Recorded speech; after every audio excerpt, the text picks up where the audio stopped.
5, 4, 3, 2, 1, 0. Hari ini kita akan belajar bersama-sama untuk mata pelajaran tematik kelas 2. Kita belajar di tema 6, merawat hewan dan tumbuhan. Subtema 2, merawat hewan di sekitarku. Pembelajaran yang kedua. Mari adik-adik kita belajar dengan penuh semangat ya. Ayah membersihkan kandang ayam. Lani juga ikut membantu.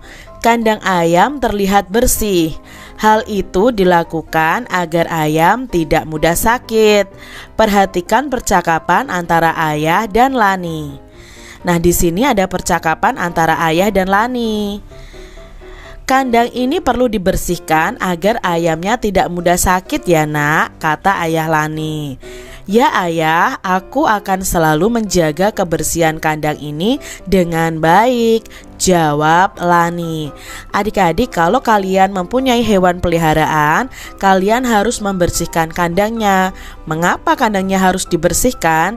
Ya, supaya hewan peliharaan kita itu tidak mudah sakit. Kalau kandangnya kotor, otomatis banyak kuman, banyak penyakit yang bisa menyerang hewan peliharaan kita. Buatlah pertanyaan berdasarkan percakapan di atas. Kalian bisa menuliskan pertanyaan dan jawaban kalian itu dengan menggunakan huruf tegak bersambung. Gunakan juga huruf kapital dengan benar. Di sini Kak Citra punya pertanyaannya, mengapa kebersihan kandang ayam harus dijaga? Ya jawabannya supaya ayamnya tidak mudah sakit. Lalu pertanyaan berikutnya, siapa yang berpesan supaya kandang dibersihkan? Ya yang berpesan tadi ayah Lani yang berpesan supaya kandang dibersihkan. Berikutnya, siapa yang akan selalu menjaga kebersihan kandang? Ya, jawabannya adalah Lani yang akan selalu menjaga kebersihan kandang. Adik-adik, di sini ada teks cerita. Kalian harus melingkari penggunaan huruf kapital yang tidak tepat. Pada pembelajaran sebelumnya kita sudah belajar bahwa penggunaan huruf kapital itu di awal kalimat. Nama orang, nama hari, nama bulan ya. Nah, di sini bacaan ini ternyata ada penggunaan huruf kapital yang tidak tepat. Di mana saja? Yuk kita baca terlebih dahulu. Merawat ayam. Ayam perlu dirawat dengan baik agar tidak mudah sakit. Kandang ayam perlu dibersihkan agar lingkungan bersih dan sehat. Ayam juga perlu diberi makan secara teratur. Ayam juga perlu diberi vaksin agar tidak mudah sakit. Apa saja yang dilakukan Lani untuk menjaga kesehatan ayam peliharaannya? Ayo adik-adik kita cari tahu mana saja penggunaan huruf kapital yang tidak tepat. Di sini Kak Citra menemukan yang pertama ini adik-adik yang Kak Citra lingkari ini. Nah di sini ayamnya ini tidak di awal kalimat. Di awal kalimat itu adalah kandang ini. Maka K-nya besar. Ayamnya ini A-nya seharusnya huruf kecil adik-adik ya. Lalu kedua yang Kak Citra temukan yang ini. Karena ini di awal kalimat seharusnya memakai huruf apa? Huruf besar atau huruf kapital, tetapi ini malah memakai huruf kecil. Jadi ini tidak tepat penggunaan huruf kapitalnya. Lalu mana lagi adik-adik? Ya ini vaksin, karena ini di tengah-tengah kalimat tidak boleh menggunakan huruf kapital kecuali kalau nama orang, nama hari dan nama bulan ya. Ini seharusnya V-nya itu pakai huruf V yang kecil. Lalu mana lagi adik-adik? Nah ini Lani.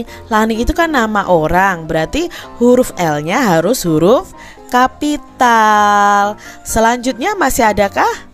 Masih adik-adik yang ini ya, karena ini di tengah-tengah kalimat juga dan tidak menunjukkan nama orang atau nama hari, nama bulan, tapi ini harusnya menggunakan huruf kecil, bukan huruf kapital. Kalau judul memang harus diawali perkataannya itu menggunakan huruf kapital. Itu adik-adik ya, kalian sudah tahu mana penggunaan huruf kapital yang tidak tepat. Kalian harus menjawab pertanyaan ini nih. Apa saja yang dilakukan Lani untuk menjaga kesehatan ayam peliharaannya? Ya, yang harus dilakukan adalah diberi makan, diberi minum, kandangnya dibersihkan, dan diberi vaksin. Begitu juga dengan hewan peliharaan kalian ya. Adik-adik, perhatikan juga penggunaan huruf kapital pada kalimat berikut. Lingkarilah huruf kapital pada kalimat-kalimat dalam bacaan berikut ini. Yuk kita lingkari bersama ya adik-adik ya. Setiap hari Minggu, Lani membantu ayah membersihkan kandang ayam. Mana nih adik-adik huruf kapitalnya? Ya ini 1, 2, 3, 4. Nah di sini di awal kalimat, betul kan? Lalu ada kata minggu, berarti ini nama hari, M-nya besar, betul. Nama orang atau sebutan orang itu juga diawali dengan huruf besar. Lalu kandang ayam Lani terjaga kebersihannya. Mana nih yang termasuk huruf kapital? Iya, K dan L pada nama Lani ya. Seharusnya di sini juga ada. Lalu di sini ya, juga kandang ayam yang bersih membuat ayam tidak mudah sakit. Lalu ini juga dengan demikian lingkungan sekitar kandang pun menjadi sehat. Ini adik-adik lingkari satu lagi ya yang nama Lani di sini. Adik-adik, huruf kapital itu untuk menulis di awal kalimat. Selain itu, huruf kapital juga dipakai untuk menulis huruf pertama pada nama orang. Selain huruf kapital untuk menulis di awal kalimat dan nama orang, juga digunakan untuk menulis apa lagi ya? Nah, huruf kapital juga dipakai untuk menulis huruf pertama pada nama bulan dan hari. Adik-adik, Lani ini memiliki kebiasaan yang harus dilakukan ketika memelihara hewan peliharaannya. Kita memiliki kebiasaan yang harus dilakukan dalam kehidupan sehari-hari. Sebagai pelajar, kita juga memiliki tugas untuk belajar loh. Kita berangkat ke sekolah untuk belajar di sekolah. Kita tidak boleh terlambat tiba di sekolah. Tiba di sekolah kita harus memberi salam kepada guru. Sebelum mulai pelajaran kita harus berdoa kepada Tuhan. Ketika mengikuti pelajaran kita harus mematuhi tata tertib. Misalnya memperhatikan petunjuk guru. Selain itu kita juga harus menyelesaikan tugas dari guru. Nah, tugas di sekolah itu macam-macam adik-adik. Ada tugas berdiskusi tentang materi pelajaran, ada tugas membaca dan menulis, dan lain sebagainya. Adik-adik, ayo tuliskan tata tertib yang harus dipatuhi ketika mengikuti pelajaran.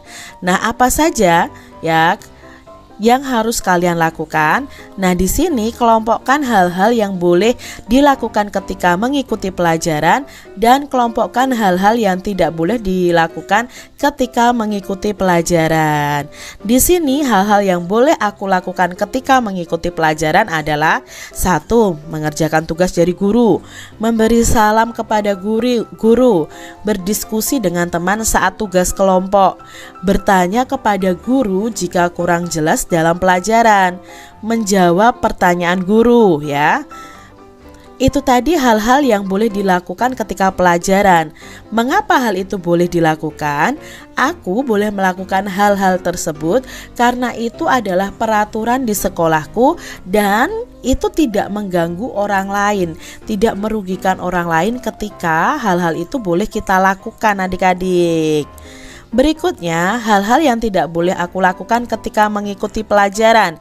Yang pertama, membuang sampah sembarangan, mengganggu teman saat pelajaran, menyontek saat ulangan, bertengkar dengan teman, tidak memperhatikan guru saat pelajaran, dan tidak mengerjakan tugas dari guru. Hal-hal ini tidak boleh dilakukan adik-adik. Mengapa hal itu tidak boleh dilakukan? Nah, kalian tidak boleh melakukan hal itu karena itu melanggar peraturan yang ada di sekolah dan merugikan orang lain serta diri sendiri. Jadi adik-adik sudah tahu ya, mana yang boleh dilakukan saat pelajaran dan mana yang tidak boleh dilakukan saat pelajaran. Adik-adik, Lani ini memiliki kebiasaan berolahraga setiap pagi. Lani mengenakan pakaian olahraga. Lani melakukan pemanasan sebelum berolahraga. Nah, di sini Lani melakukan beberapa gerakan. Yang pertama adalah gerakan jalan di tempat. Nah, jalan di tempat itu berarti gerakan berjalan tapi tidak berpindah tempat ya, hanya mengangkat kaki kanan dan kaki kiri. Caranya bagaimana? Ya, tangan di pinggang, kedua tangan di pinggang, lalu kaki diangkat secara bergantian kanan kiri dan seterusnya tanpa berpindah tempat adik-adik. Itu gerakan jalan di tempat. Selanjutnya ada gerakan lari ke arah depan. Ya, ini lari ke arah depan. Lari ke arah depan ini gerakan melangkahkan kaki dan mengayunkan tangan. Jadi ini berpindah tempat adik-adik ya.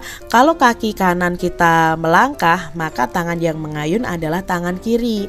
Jadi berlawanan. Nah, gerakan lari ke depan ini kalian tidak boleh tengok kanan tengok kiri, tapi harus lurus ke depan adik-adik ya. Lalu gerakan ketiga yang dilakukan adalah gerakan lari berbelok-belok atau lari zigzag.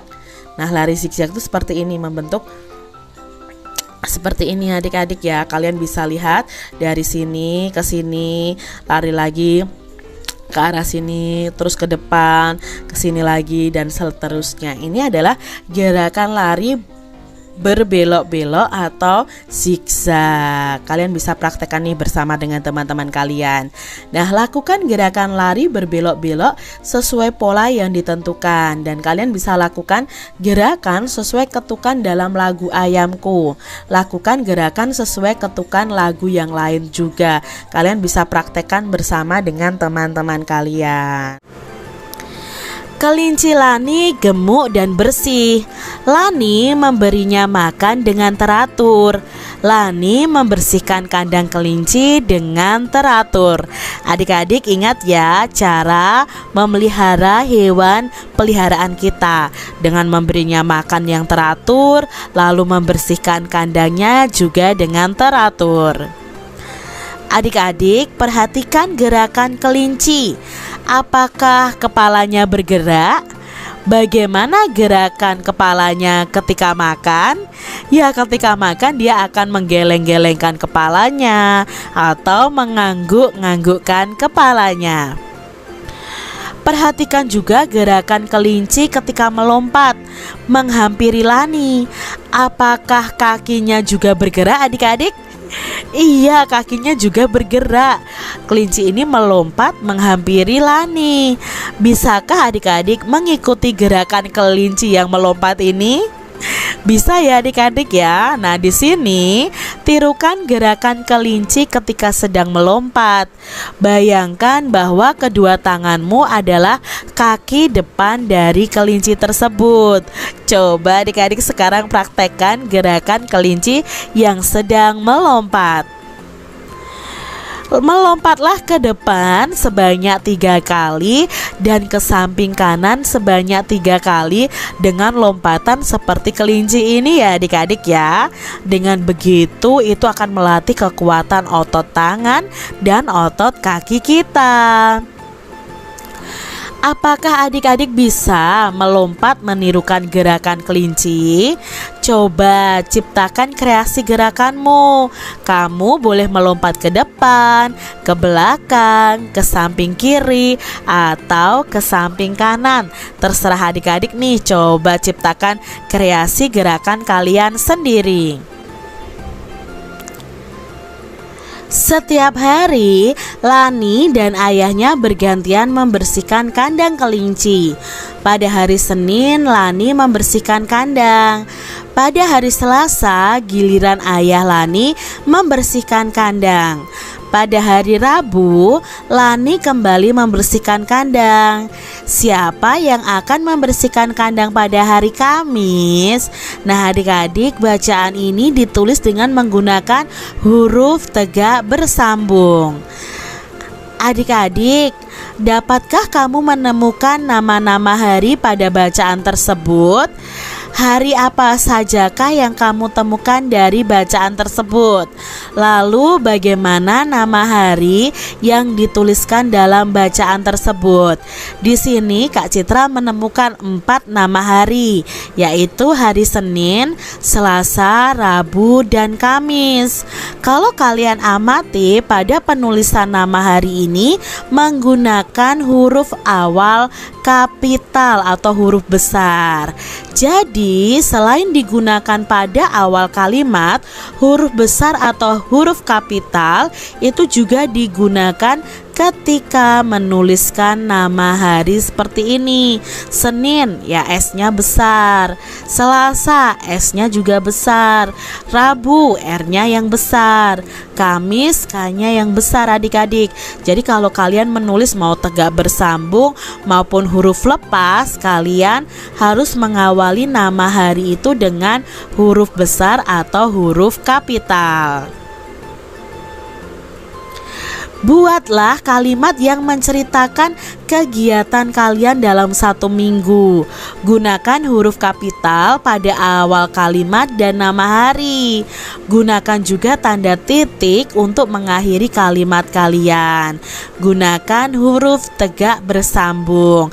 Di sini Kak Citra punya contoh.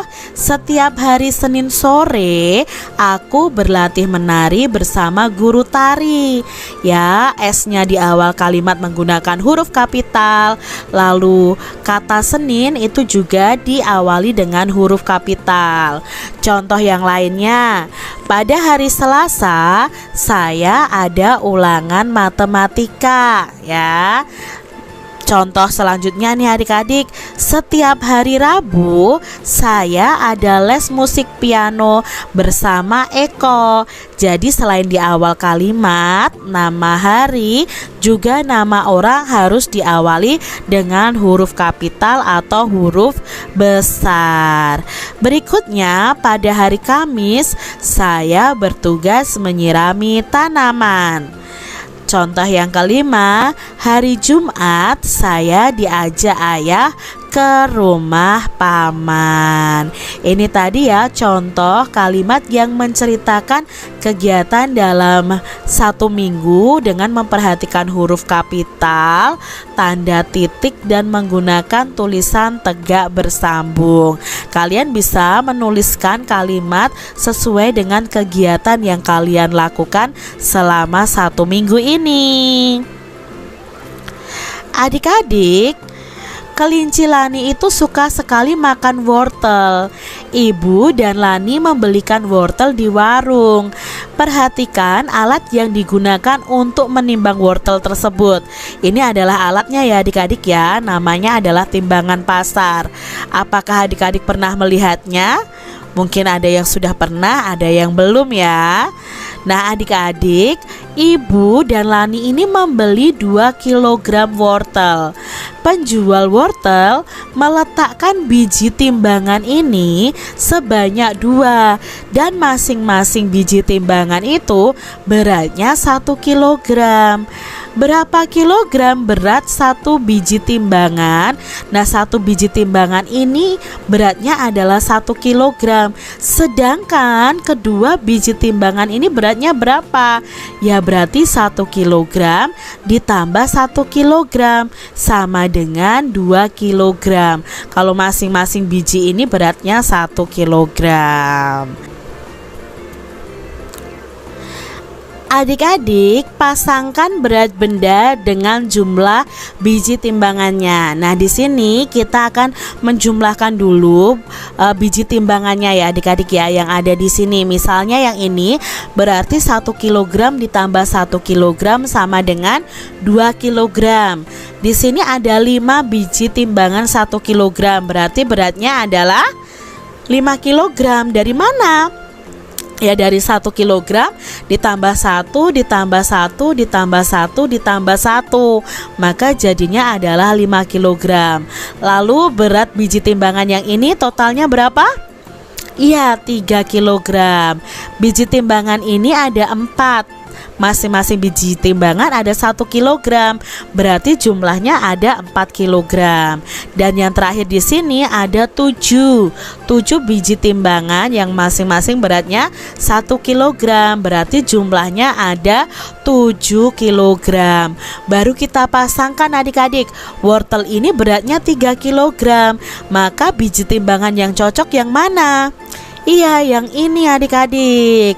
Lalu semangka ini beratnya 4 kilogram, maka biji timbangan yang digunakan yang mana? Yang besarnya sama dengan 4 kilogram. Ya, yang ini ya. Lalu ada beras yang beratnya 7 kilogram. Oke, berarti biji timbangan yang digunakan ada 7. Lalu ada mangga 2 kilogram. Ya, yang ini ya adik-adik ya. Dan ada pepaya 5 kilogram. Berarti yang ini. Jadi berat suatu benda dengan biji timbangannya harus sesuai. Nah, kalau sudah disimak videonya, sekarang anak-anak Ustazah buka buku Bu Pena 2C halaman 127. Nah, boleh anak-anak mengerjakan di buku tulis tematik 1 sampai dengan 5. Menuliskan kalimat yang mengandung nama hari. Menulisnya boleh di buku yang tegak bersambung atau di buku tulis tematik saja. Kalau sudah selesai boleh dikumpul jawabannya di foto naklah. Selamat mengerjakan. Ustazah akhiri. Wassalamualaikum warahmatullahi wabarakatuh.